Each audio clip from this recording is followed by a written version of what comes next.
conocer cuando sale la luna, aparece el bravo zorro. Durante años, millones de personas en Venezuela y en buena parte de América Latina vieron a un hombre vestido completamente de negro enfrentarse a soldados corruptos y abusadores con una espada, un caballo y una identidad que parecía imposible de descubrir.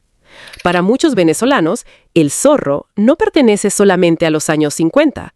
Pertenece a la infancia, a las tardes frente al televisor, a las repeticiones de RCTV y a esa época en la que uno podía encontrarse otra vez con Diego de la Vega, aunque el capítulo hubiese sido grabado décadas antes. Por eso hay un dato sobre la serie que todavía sorprende. El Zorro solamente tuvo 78 episodios regulares. Sí, 78. 2 temporadas de 39 capítulos cada una. Y resulta extraño porque quienes crecieron viendo la serie probablemente tengan la sensación de que había muchísimo más. Parecía interminable. El zorro aparecía una y otra vez en televisión.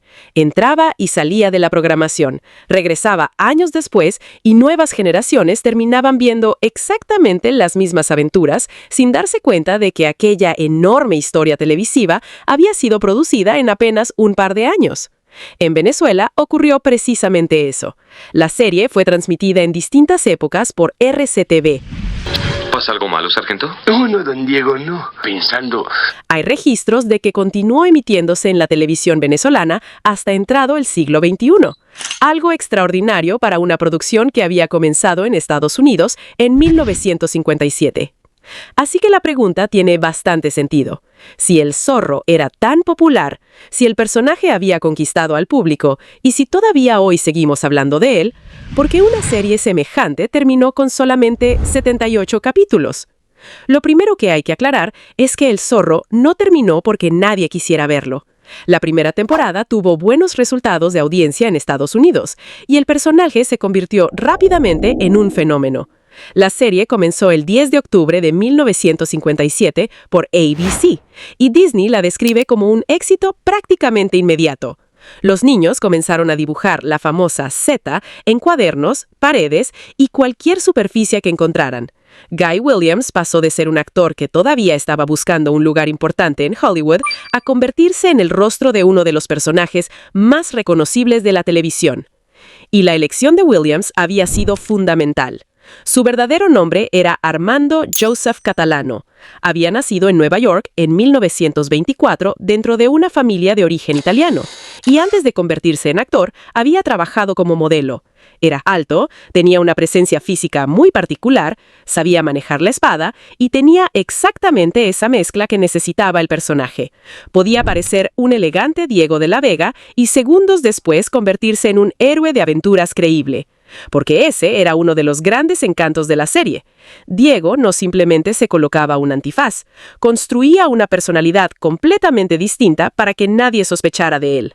Ante muchos personajes parecía despreocupado, refinado y poco interesado en enfrentarse a nadie, mientras que detrás de la máscara aparecía un hombre rápido, desafiante y capaz de ridiculizar a sus enemigos antes de escapar.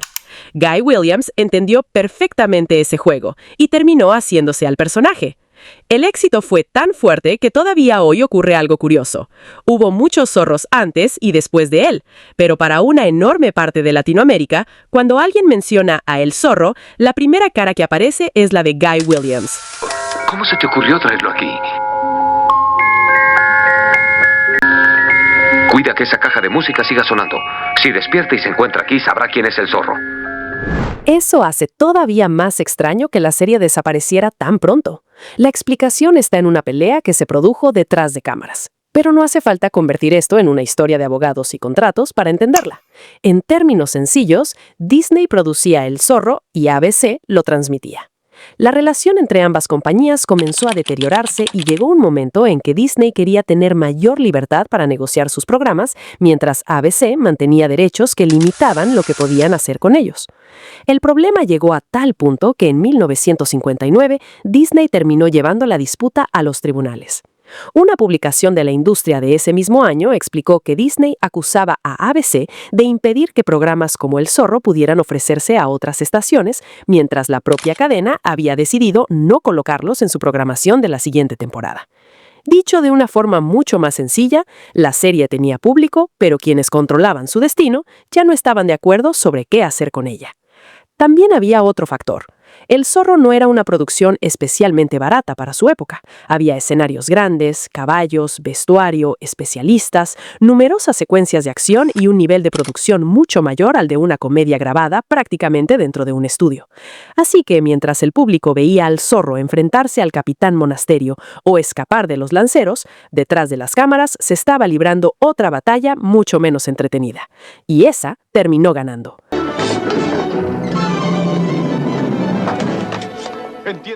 Después de 78 episodios, la serie semanal dejó de producirse. Eso no significa que el personaje desapareciera inmediatamente.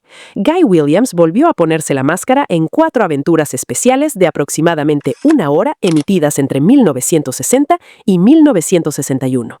Es por eso que en algunos lugares aparece una supuesta tercera temporada con 4 capítulos.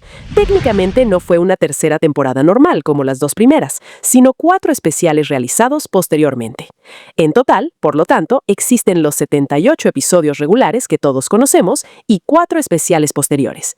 Y después de eso, Guy Williams dejó de ser El Zorro, al menos oficialmente, porque el público latinoamericano jamás terminó de dejarlo ir. Ahí comienza probablemente la parte más interesante de toda la historia. En Estados Unidos, Guy continuó trabajando, apareció en Bonanza y después consiguió otro papel importante como el profesor John Robinson en Perdidos en el Espacio, serie que se emitió durante 3 temporadas a partir de 1965. Para el público estadounidense, aquella producción se convirtió también en una parte muy importante de su carrera. En Latinoamérica, sin embargo, El Zorro continuaba persiguiéndolo, y no necesariamente de una forma negativa. La serie se repetía tanto y conservaba una audiencia tan fiel que Guy Williams descubrió algo que pocos actores estadounidenses de su generación vivieron de esa manera. Muchos años después de que Hollywood hubiera pasado página, él podía viajar a países latinoamericanos y ser recibido como si la serie acabara de estrenarse. Argentina fue probablemente el caso más impresionante, pero Venezuela también formó parte de esa historia. En 1979, Guy Williams viajó a Caracas junto al esgrimista argentino Fernando Lupis y se presentó en Sábado Sensacional. Allí volvieron a recrear al personaje y realizaron una exhibición de esgrima. Para ese momento habían pasado unos 20 años desde que se había grabado el último episodio regular del Zorro, y aún así, la figura de Guy seguía teniendo suficiente fuerza para presentarse caracterizado ante el público venezolano. Eso explica mejor que cualquier cifra lo que significaba la serie en este lado del mundo. No era simplemente una producción antigua, seguía viva. Y quizás uno de los motivos era precisamente que esos 78 capítulos se repitieron hasta el cansancio, sin que parecieran agotarse completamente. Los canales tenían algo que funcionaba con niños y adultos, que podía colocarse en diferentes horarios y que no exigía haber visto todos los episodios anteriores para entender lo que estaba pasando. Uno podía encender el televisor, encontrar al Sargento García metido en algún problema y quedarse viendo. Precisamente el Sargento García merece una historia aparte. Zorro, zorro, zorro, zorro, zorro. Henry Calvin fue el actor encargado de interpretarlo y terminó convirtiéndose prácticamente en el segundo gran símbolo de la serie. Su personaje podía formar parte del bando que perseguía al zorro, pero era difícil verlo como un verdadero villano. Era ingenuo, tenía buen corazón, podía ser torpe y muchas veces terminaba simpatizando con la misma gente que sus superiores querían castigar. Calvin, además, no era simplemente un actor cómico, tenía formación musical y una potente voz de cantante. Había trabajado en teatro y Broadway antes de llegar a la televisión. El papel del Sargento García lo hizo conocido internacionalmente, pero su vida fue mucho más corta que la de algunos de sus compañeros. Murió en 1975 con 57 años. ¿El vino, sargento? Ese lo traje por si a mí me da sed. Cuando murió, El Zorro todavía se repetía en numerosos países y millones de espectadores continuaban viéndolo como si nada hubiese cambiado. Algo parecido ocurrió con Gene Sheldon, el inolvidable Bernardo. Aquí también hay un detalle que quizá mucha gente nunca se preguntó. Sheldon era un actor especializado en pantomima, y esa experiencia resultó perfecta para construir al personaje. Bernardo prácticamente no necesitaba hablar para hacerse entender. Con el rostro, las manos y los movimientos, podía sostener escenas enteras junto a Guy Williams. En la serie, además, Bernardo no era simplemente el sirviente que conocía el secreto de Diego.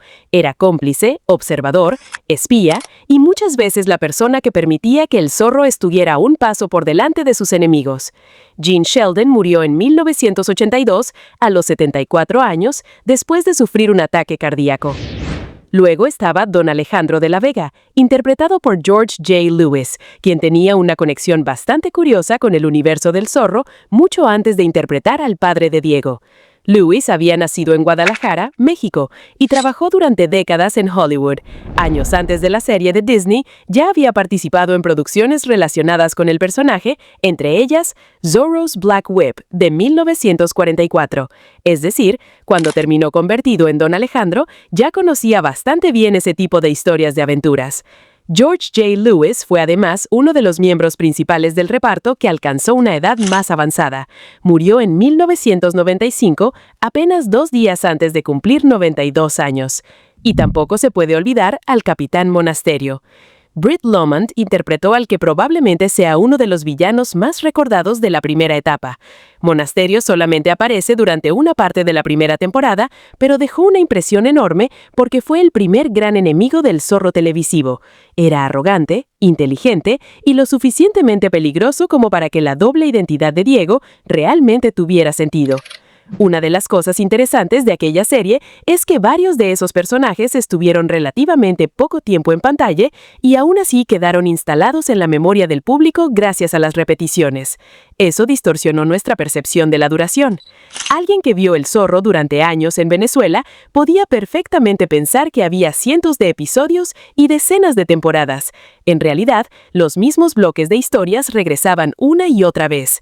Y allí está la paradoja. La cancelación que parecía ponerle un límite a la serie terminó ayudando indirectamente a construir su leyenda. Decir es, si el sargento García capturará al zorro. Sí, don Diego, pero por favor, no se refiera a mí. Había una cantidad suficientemente grande de capítulos como para rotarlos, pero no tantos como para que la historia se diluyera entre cientos de temporadas diferentes. Además, los episodios estaban hechos de una manera que resistía bastante bien las repeticiones. Había aventura, humor, romance, caballos, persecuciones, peleas con espada y villanos fáciles de identificar. El público podía entrar en cualquier momento y entender rápidamente de qué lado estaba cada personaje. Creo que voy a dejarme crecer el bigote ahora. Da más personalidad, ¿eh? Usted sabe que es inocente. Y yo creo que es inocente. Eso espero. Bien, adelante. Con engaños lo hicieron ir al paso. Cuando la serie volvió a ser distribuida durante versiones coloreadas durante los años 90, consiguió incluso una apariencia distinta para nuevas generaciones. Disney confirma que la producción original consta de 2 temporadas de 39 capítulos cada una y que actualmente sigue disponible para volver a verla.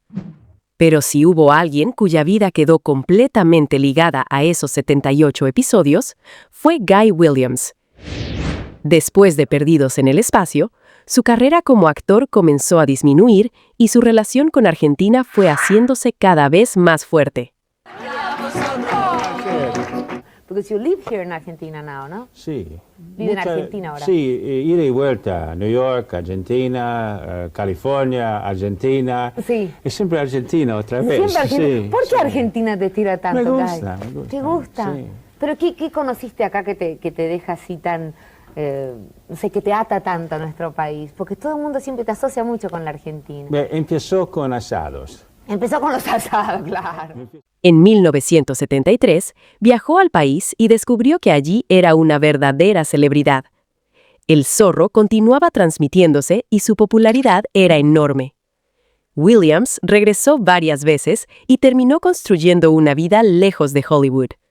Disney incluso reconoce que la extraordinaria popularidad que mantenía en Argentina influyó en su decisión de establecerse allí.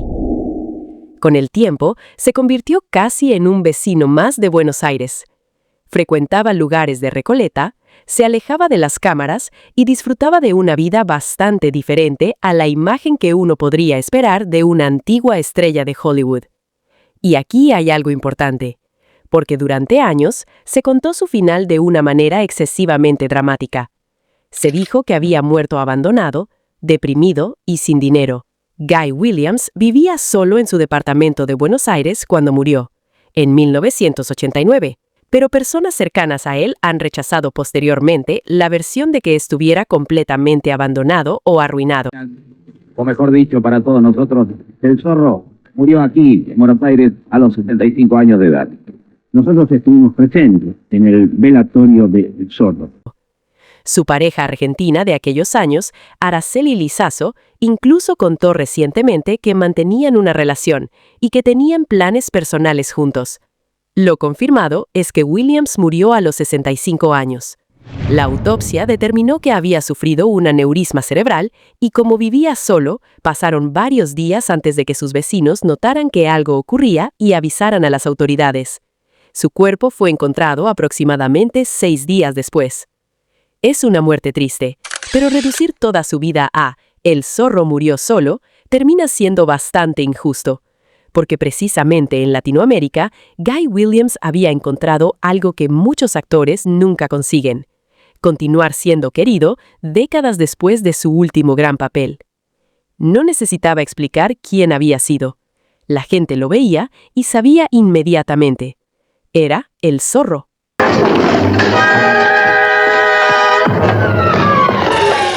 El elenco fue desapareciendo poco a poco, mientras sus personajes seguían apareciendo jóvenes cada tarde frente a millones de personas. Gene Sheldon podía haber desaparecido de la vida pública y Bernardo seguía mirando a Diego, haciendo una seña y entendiendo exactamente lo que debía hacer. Y así, los 78 capítulos fueron creciendo sin que se grabara ninguno nuevo. No crecieron en cantidad, crecieron en recuerdos. Por eso hoy, casi 7 décadas después del estreno, uno puede preguntar por qué cancelaron El Zorro cuando todo el mundo quería verlo y descubrir que la respuesta tiene algo de absurda. No fue porque Guy Williams hubiera dejado de funcionar. No fue porque el Sargento García hubiese cansado al público. No fue porque las aventuras ya no interesaran. Fue principalmente una disputa sobre el control y la explotación de los programas entre Disney y ABC, con los costos que implicaba mantener una producción de ese tamaño. Cuando finalmente aquellas diferencias quedaron atrás, el momento para retomar una tercera temporada normal también había pasado. Y quizás allí estuvo uno de los mayores errores de cálculo. Porque mientras quienes tomaban decisiones pensaban si valía la pena seguir produciendo capítulos, el público latinoamericano se encargó de demostrar durante los siguientes 50 o 60 años que todavía quería verlo. La televisión dejó de producirlo en 1959. El público se encargó de mantenerlo al aire durante el resto de su historia. Si quieres más historias nostálgicas como esta, comenta, deja tu like y suscríbete. Una vez más, gracias por estar aquí. Corcel, cuando sale la luna, aparece el bravo zorro.